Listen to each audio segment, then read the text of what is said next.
warahmatullahi wabarakatuh. Selamat pagi Bu dan teman-teman. Perkenalkan, nama saya Aminah Daulay, NIM 1906006. Baiklah, hari ini saya akan menjawab pertanyaan dari soal ujian tengah semester mata kuliah pendekatan konseling kontemporer tahun ajaran 2020-2021. Baiklah, langsung saja ke pertanyaan yang pertama, yaitu apa yang dimaksud dengan konseling kontemporer? Apa perbedaan konseling konvensional dengan konseling kontemporer? Dan jelaskan melalui rekaman video. Baiklah, saya akan mencoba menjawab pertanyaan dari Ibu.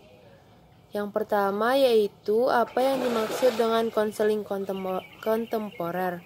Nah, pada pengertian konseling, yaitu konseling adalah proses pemberian bantuan yang dilakukan oleh seorang ahli atau disebut konselor kepada individu yang mengalami sesuatu masalah atau disebut klien yang bermuara pada teratasinya masalah yang dihadapi klien. Nah, konseling itu juga merupakan upaya membantu individu melalui proses interaksi yang bersifat pribadi antara konselor dan klien agar klien mampu memahami diri dan lingkungannya, mampu membuat keputusan, dan menentukan tujuan berdasarkan nilai yang diyakini, sehingga klien merasa bahagia dan efektif perilakunya. Nah, sedangkan pengertian kontemporer itu sendiri, yaitu kontemporer adalah pada waktu yang sama, semasa, sewaktu, pada masa kini, dan dewasa ini. Nah, kontemporer itu adalah sesuatu hal yang modern, yang eksis, dan terjadi atau masih berlangsung sampai sekarang, dan segala hal yang berkaitan dengan saat ini. Nah, definisi kontemporer itu juga yaitu kekinian atau sesuatu yang menggambarkan hal-hal yang terjadi pada saat yang sama atau di masa sekarang. Intinya, kontemporer itu memiliki sifat kekinian modern, atau lebih tepatnya adalah sesuatu yang sama dengan kondisi waktu yang sama atau saat ini. Nah, kontemporer juga mencerminkan bahwa adanya menentukan sesuai apa yang berlaku saat ini. Terus langsung saja kita pada pengertian konseling kontemporer, yaitu merupakan model dari bimbingan dan konseling yang mendukung proses konseling antara konselor dan klien agar dapat berjalan lancar. Nah, konseling kontemporer itu adalah proses pemberian bantuan oleh konselor kepada klien agar kesti atau biasa disebut kehidupan efektif sehari-hari terganggu, maka menjadi case atau kehidupan efektif sehari-hari. Nah, melalui model bimbingan konseling, di mana bantuan yang diberikan oleh konselor memiliki sifat kekinian, modern, atau lebih tepatnya adalah bantuan yang sama dengan kondisi waktu permasalahan klien saat ini. Baiklah, selanjutnya yaitu perbedaan konseling konvensional dengan konseling kontemporer. Nah, sebelum itu kita harus mengerti apa pengertian dari konvensional, yaitu kesepakatan umum seperti adat, kebiasaan, kelaziman, dan tradisional. Nah, kata konvensional itu berasal dari kata konversi, yang berarti kesepakatan atau permufakatan yang dibuat oleh beberapa orang, baik dalam organisasi, wilayah, atau negara.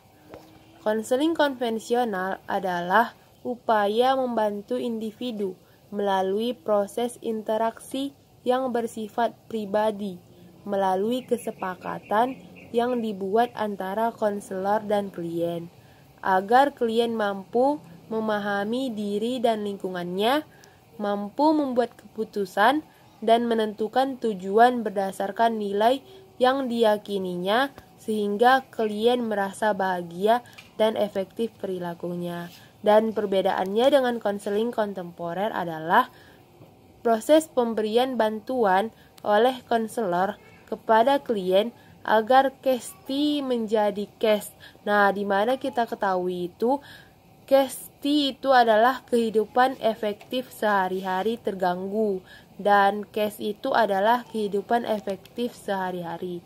Nah, melalui model bimbingan konseling di mana bantuan yang diberikan oleh konselor memiliki sifat kekinian, modern, atau lebih tepatnya adalah bantuan yang sama dengan kondisi waktu permasalahan klien saat ini, berbeda dengan konseling konvensional yang menyesuaikan dengan kesepakatan adat serta tradisional. Pertanyaan yang kedua yaitu, jelaskan melalui rekaman video apa yang Anda pahami tentang materi A. Teknik desensitisasi sistematis, B. Ekspresif terapi, C. Art terapi. Baiklah, saya akan mencoba menjawab pertanyaan dari Ibu. Yang pertama yaitu yang saya pahami tentang teknik desensitisasi sistematis. Nah, desensitisasi sistematis merupakan teknik spesifik pendekatan behavioristik. Desensitisasi sistematis itu yaitu merupakan teknik yang dikembangkan oleh Wolpe yang mengatakan bahwa semua perilaku neurotik adalah ekspresi dari kecemasan. Nah, adapun cara untuk mengurangi kecemasan seseorang yaitu dengan cara memberikan rangsangan yang bisa membuatnya cemas secara dengan sedikit demi sedikit yang diberikan secara terus-menerus sampai siswa tersebut tidak merasakan kecemasan lagi. Nah, dengan demikian dapat dipahami bahwa teknik ini digunakan untuk mengurangi kecemasan dengan menghapus respon yang tidak diinginkan siswa, yaitu melalui counter conditioning. Nah, sedangkan Asmani tahun 2010 menyatakan bahwa desensitisasi sistematik merupakan teknik yang memfokuskan pada pemberian bantuan untuk memberikan ketenangan dengan mengajarkan siswa untuk tetap rileks meskipun dimunculkan stimulus pemicu kecemasan. Nah, dari hal ini dapat dipahami bahwa teknik ini melatih untuk tetap rileks dan nyaman meski dihadapkan pada hal yang memicu kecemasan. Nah, hal itu dilaksanakan secara bertahap dari tingkat paling rendah hingga paling tinggi. Baiklah, dapat disimpulkan bahwa tujuan desensitisasi sistematik itu adalah untuk menghapus tingkah laku berupa kecemasan dengan mengkondisikan agar tetap merasa nyaman. Nah, di situ juga ada prosedur pelaksanaan desensitisasi sistematik, yaitu dengan membayangkan situasi yang dirasa paling kurang menyenangkan dan berhenti pada situasi yang benar-benar menimbulkan kecemasan. Nah, konselor mengulangi langkah tersebut sampai konseli merasa rileks terhadap situasi yang ditakuti, sehingga konseli dapat menghadapi situasi atau objek yang ditakuti. Baiklah, di sini ada juga ada prosedur teknik desensitisasi sistematik, yaitu pertama, konseli menyusun hierarki kecemasan atau merupakan penyusunan hierarki kecemasan dimulai dari situasi yang tidak menimbulkan kecemasan sampai pada situasi yang paling menimbulkan kecemasan. Nah, yang kedua itu melakukan relaksasi, merupakan membayangkan dirinya pada saat dihadapkan pada situasi yang menimbulkan kecemasan sesuai dengan hierarki yang telah disusun sampai konseli benar-benar merasa nyaman atau tenang. bisa menggunakan alat bantu berupa instruksi tertulis atau menggunakan musik. Nah, yang ketiga itu menghadapkan konseli pada objek atau situasi yang ditakuti secara nyata. Nah, tujuannya adalah konseli mampu menghadapi objek secara nyata tanpa ada perasaan takut atau cemas lagi. Setelah itu dipaparkan mengenai pengertian dari teknik desensitisasi diri, tujuan, manfaat, dan prosedur yang diterapkan dalam teknik desensitisasi diri.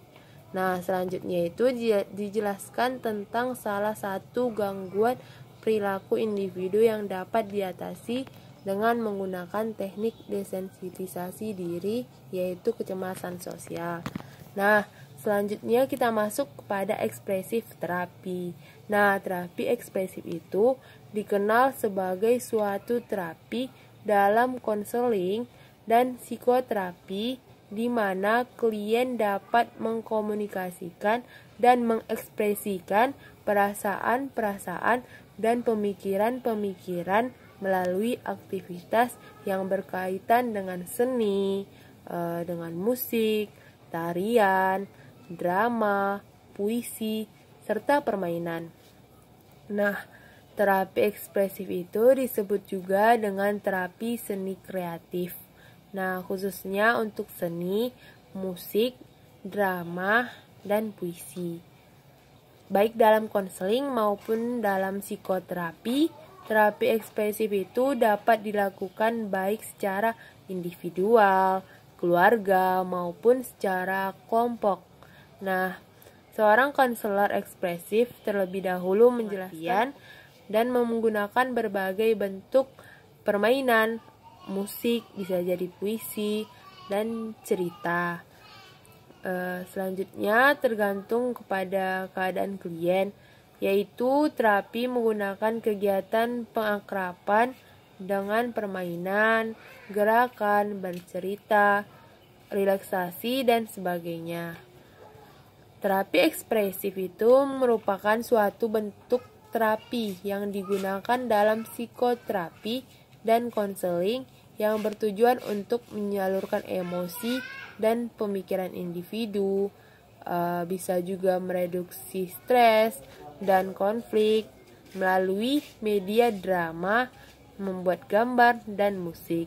Nah, bisa disimpulkan bahwa terapi ekspresif itu suatu bentuk terapi yang dapat digunakan oleh konselor membantu klien mengungkapkan dan mengkomunikasikan perasaan-perasaan, pemikiran-pemikiran melalui media dan kegiatan yang berkaitan dengan aktivitas kesenian, tari-tarian, drama, puisi, dan bentuk permainan.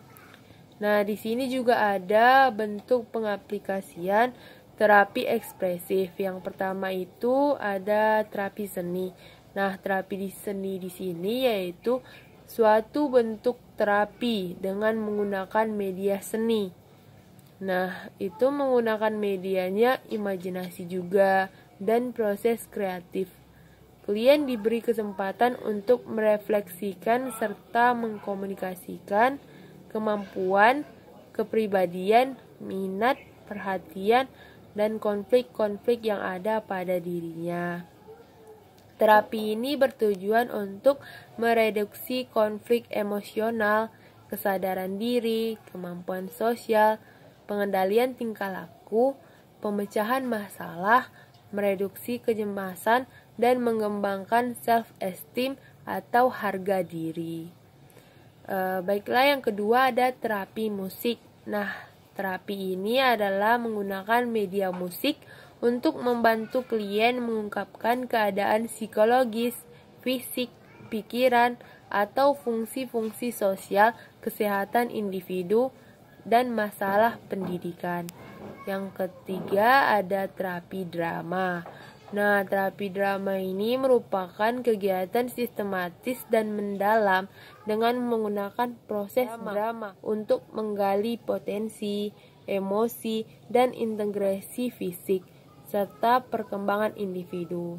Nah, ini adalah suatu pendekatan yang aktif untuk membantu klien mengungkapkan keadaan dirinya untuk dicarikan solusinya oleh konselor dengan menggunakan katarsis atau memahami pengalaman secara mendalam, serta memahami imajinasi dan memahami diri secara mendalam melalui bermain peran.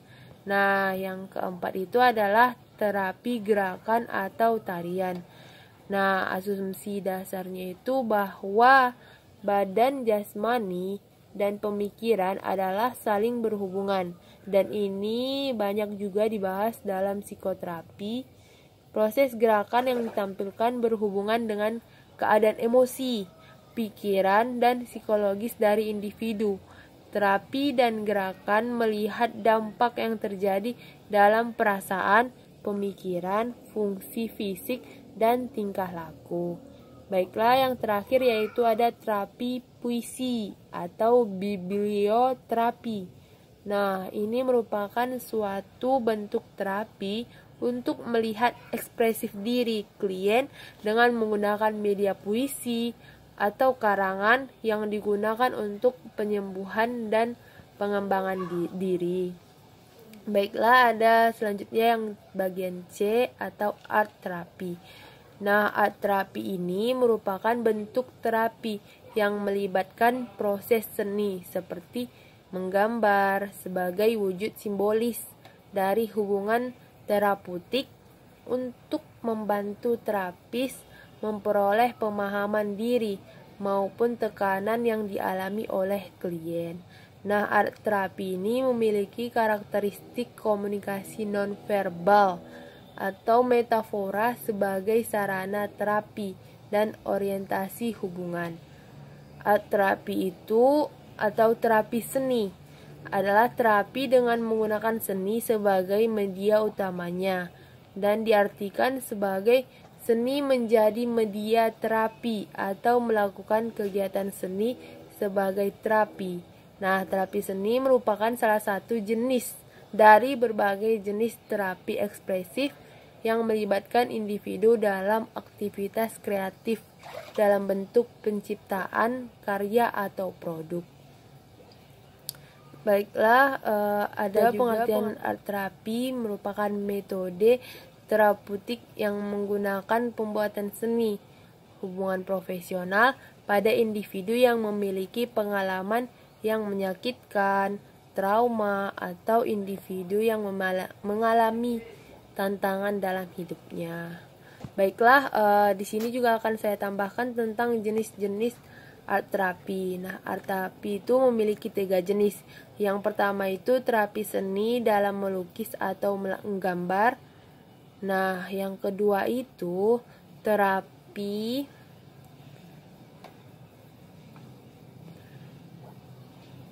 seni atau menggambar. Yang kedua adalah terapi seni dalam dance atau menari.